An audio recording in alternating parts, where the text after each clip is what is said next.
அஸ்மத்குருசமாரம்பாம் யதிசேகரமத்யமாம் லக்ஷ்மீவல்லபபர்யந்தாம் வந்தே குருபரம்பராம். ஆழ்வார்கள் வாழி அருளிச் செயல் வாழி தாழ்வாதுமில் குறவர்தாம் வாழி ஏழ்பாறுமுய்ய அவர்கள் உரைத்தவைகள்தாம் வாழி செய்யமறை தன்னுடனே சேர்ந்து அஞ்சு குடிக்கொரு சந்ததியாய் ஆழ்வார்கள் தம் செயலை விஞ்சி நிற்கும் தன்மையளாய் பிஞ்சாய்ப் பழுத்தாளையாண்டாளை பத்தியுடன் நாளும் வழுத்தாய் மனமே மகிழ்ந்து. கண்ணபிரானையே கூட வேண்டுமென்று ஆண்டாள் கோபிகை பாவனையிலே பல பல பாசுரங்களை அருளிச் செய்து வந்தவள். நாச்சியார் திருமொழியினுடைய 4ஆம் திருமொழியிலே கண்ணபிரானோடு சேரப்பெற வேணும் என்பதற்காக கூடல் இழைக்கிறாள். இது ஆய்ச்சியர்கள் செய்த செயலாக இந்த திருமொழியினுடைய கடைசி பாசுரத்திலே தெரிவிக்கப்படுகிறது.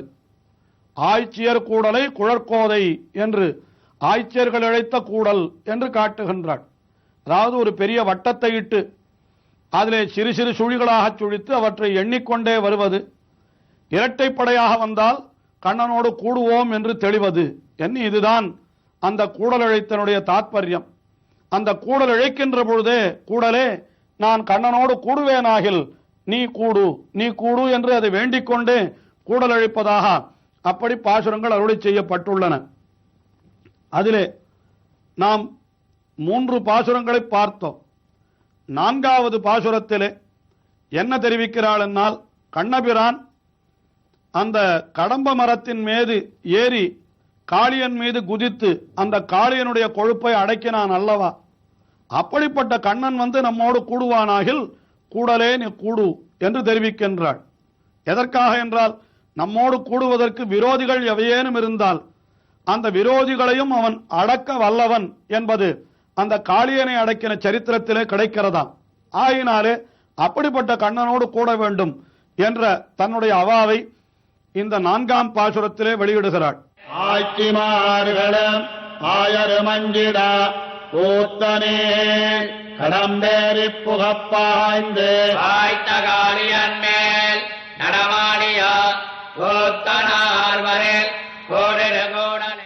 ஆய்ச்சிமார்களும் ஆயரும் அஞ்சிட என்கிறாள் முதலிலே. அதாவது கண்ணபிரான் அந்த காளியன் இருந்த மடுவின் கரைக்கு சென்றான். அந்த காளியன் மீது குதித்து அவனை கொழுப்பு அடக்கினான் என்கிறது சரித்திரமாக இருந்தாலும், அந்த கண்ணபிரான் காளியன் மடுவிற்கு வந்து அந்த காளியனுடைய தலையிலே குதித்த உடனேயே அங்கே இருக்கக்கூடிய ஆய்ச்சியர்கள் அத்தனை பேரும் அஞ்சி நடுங்கினார்களாம். ஏனென்றால் அவ்வளவு கொடிய விஷமுள்ளவன் அந்த காளியன் என்கிற நாகம். அவனாலே கண்ணனுக்கு என்ன ஆபத்து வந்து விடுமோ என்று ஆய்ச்சியர்கள் எல்லாம் அஞ்சினார்கள். வியாக்கியானத்திலே காட்டுகின்ற பொழுது அஞ்சுவதையே இயல்பாக உடையவர்கள் ஆய்ச்சியர்கள், அவர்கள் அஞ்சினார்கள். ஆனால் அச்சம் என்பது இன்னதென்றே தெரியாதவர்கள் ஆயர்கள், அதாவது அங்கே இருந்த ஆண் பிள்ளைகளான ஆயர்கள். ஆனால் அவர்களும் அஞ்சினார்கள், கண்ணனுக்கு என்ன ஆகிவிடுமோ என்று. ஆய்ச்சிமார்களும் ஆயரும் அஞ்சிடா, அப்படி அஞ்சினார்கள்.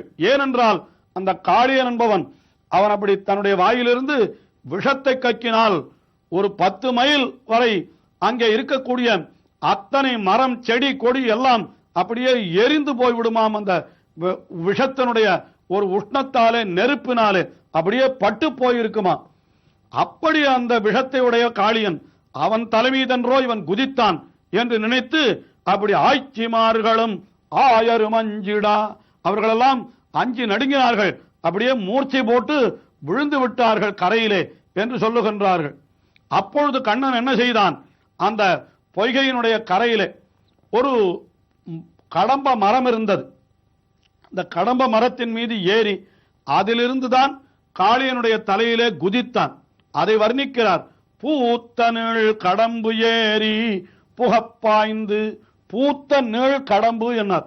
நன்றாக பூத்து குலுங்கி நீண்டிருக்கிற ஒரு கடம்ப மரத்தின் மேலே ஏறினான் கண்ணன். அது அந்த மடுவின் கரையிலே இருந்த ஒரு கடம்ப மரம். உடனே இங்கே ஒரு கேள்வி எழுகிறது. அந்த காளியனுடைய விஷத்தாலே அத்தனை மரங்களும் பட்டு எரிந்து போயினா என்று சொல்லி இருக்கிற பொழுது இந்த கடம்ப மரம் அது அந்த மடுவின் கரையிலேயே இருந்தது, ஆனால் பூத்து குலுங்கியது என்று சொன்னால் எப்படி பொருந்தும் என்று கேட்பார்களாம். அதுக்கு ஆச்சாரியர்கள் மிக அருமையான விடையை அருளி செய்திருக்கிறார்கள். அந்த கடம்ப மரத்திலே ஏற வேண்டும் என்று நினைத்து கண்ணன் அப்படி அந்த கடம்ப மரத்தை கட்டாட்சித்தான். கட்டாட்சித்த அடுத்த கணமே அந்த கடம்ப மரம் என்ன ஆகிவிட்டது என்றால் பூத்து குலுங்கி விட்டதாம். கண்ணனுடைய திருக்கண் நோக்கம் பட்டவாறே அந்த கடம்ப மரம் பூத்து குலுங்குகிறது. அதுதான் கண்ணனுடைய திருவடி பட்டவாறே அது நன்றாக தளிரும் முறியுமாக ஆகிவிட்டது என்று எல்லாம் கண்ணனுடைய கட்டாட்சத்தாலே ஏற்படக்கூடிய விஷயம் இது. அதைத்தான் பூத்தனள் கடம்பு ஏறி புகா பாய்ந்து என்ன செய்தான், வாய்த்த காளியன் மேல், அந்த காளியன் இவனுக்கு என்று வாய்த்தான். அதாவது கண்ணனுக்கு நெடுநாளாக நம்முடைய நாட்டிய திறமையை காட்ட வேண்டும் என்ற ஆசை இருந்தது. அப்படி அவன் காட்டுவதற்கு தகுதியாக வாய்த்தான். அந்த இடத்திலே காளியன் அவனுடைய 5 தலைகளிலேயும் ஒன்றின் மீது ஒன்றாக தன்னுடைய திருவடிகளை வைத்து மிக அற்புதமாக ஒரு நர்த்தனம் செய்தான்.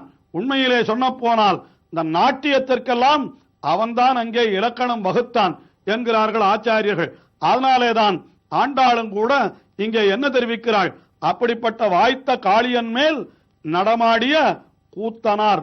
கூத்தனார் என்றால் இது கூத்துக்கு என்றே அவதரித்தவர் என்று சொல்லும்படியாக அப்படி அற்புதமான நாட்டியத்தை என்றோ அன்று அவன் ஆடினான். அப்படிப்பட்ட கூத்தனார் வரில் நீ கூடிடு கூடலே.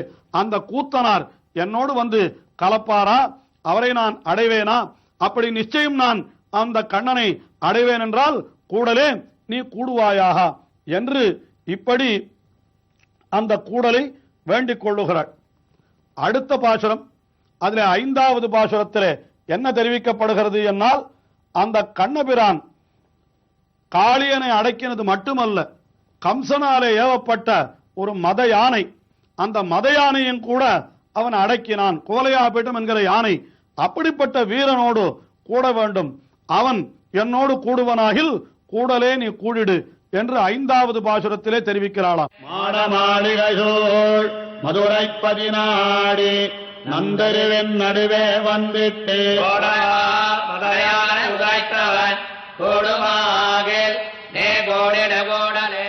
மாட மாளிகை சூழ் மதுரை 14.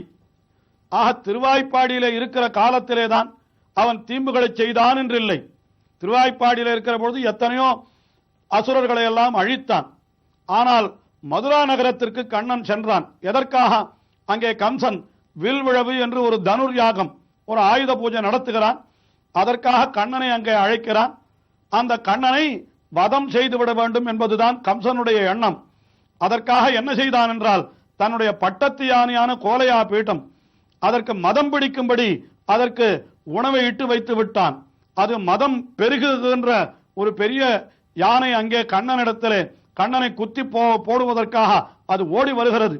அப்பொழுது கண்ணன் உள்ளே நுழைந்தவன் என்ன செய்தான் என்றால், மாட மாளிகை சூழ் மதுரை 14 மாட மாளிகை நன்றாக அலங்கரிக்கப்பட்டு வைத்திருக்கிறதா.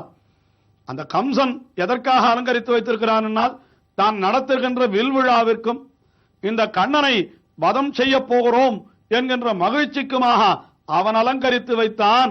ஆனால் இவள் ஆண்டாள் என்ன சொல்லுகிறாள், கண்ணனுடைய வரவுக்காகத்தான் அந்த மதுரையம்பதி அப்படி அலங்கரிக்கப்பட்டிருக்கிறது என்று அந்த வடமதுரையை பற்றி சொல்லுகிறாள்.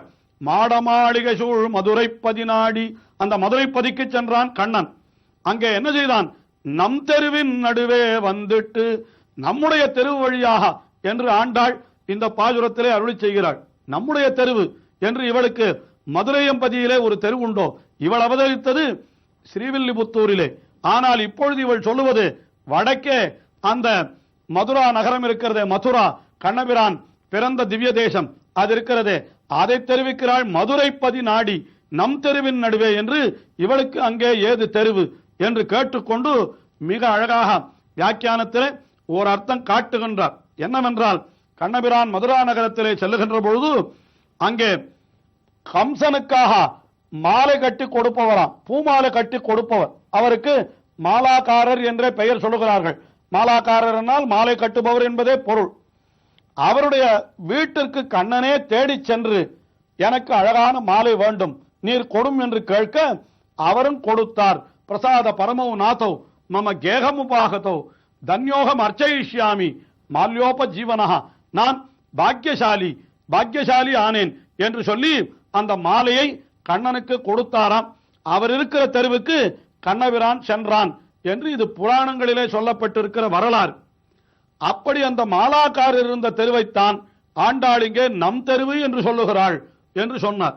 ஏன் மாலாக்காரருடைய தெருவுக்கும் இவளுக்கும் என்ன தொடர்பு என்றால், இவளுடைய தந்தையும் அதாவது பெரியாழ்வாரும் ஒரு மாலாக்காரர் அல்லவோ என்கிறார் வியாக்கியானத்திலே பெரியவாச்சான் பிள்ளை. அதாவது இவளுடைய திருத்தகப்பனார் அவளும் என்ன செய்தார், எம்பெருமானுக்கு மாலை கட்டி சமர்ப்பித்துக் கொண்டிருந்தார். ஆகையினாலே அந்த மாலாக்காரரான பெரியாழ்வார் அவருடைய தெருவு எதுன்னா அந்த மதுரா நகரத்திலே இருந்த மாலாக்காரருடைய தெருவு என்று வைத்து மிக அழகாக அப்படி நன்தெருவின் நடுவே வந்துட்டு ஓடைமா மதயானை என்றால் ஓடை என்னால் அந்த முகப்படாங்களை எல்லாம் அணிந்த கவச்சத்தை அணிந்த யானையாம். அப்படிப்பட்ட மதயானை அதை உதைத்தவன் என்றால் அதை ஒரு கையால் முட்டியாலே ஒரு குத்தினான். அடுத்த கணம் அது சுருண்டு விழுந்தது. அப்படிப்பட்ட யானை உந்து மதகளிற்றன் என்று இவனுடைய தகப்பனாருடைய பெருமை சொல்லப்பட்டதல்லவா. அப்பொழுது அவருடைய மகனான இவனுக்கும் அந்த மதயானையை உந்தி தள்ளும் வலிமை உண்டல்லவா. ஆகினாலே அப்படிப்பட்ட ஓடைமா மதயானை அதை உதைத்தவன் அவன் வந்து கூடுமாகில், அவன் என்னோடு கூடுவனாகில் கூடலே நீ என்னோடு கூடிடு என்கிறாள். ஆஹா, அந்த விரோதி நிரசன சீலம் எம்பெருமான் அவனோடு கூடுவதற்கு தடையா இருக்கக்கூடிய விரோதிகள் யாராயிருந்தாலும் அவர்களை அழிப்பான் அல்லவா.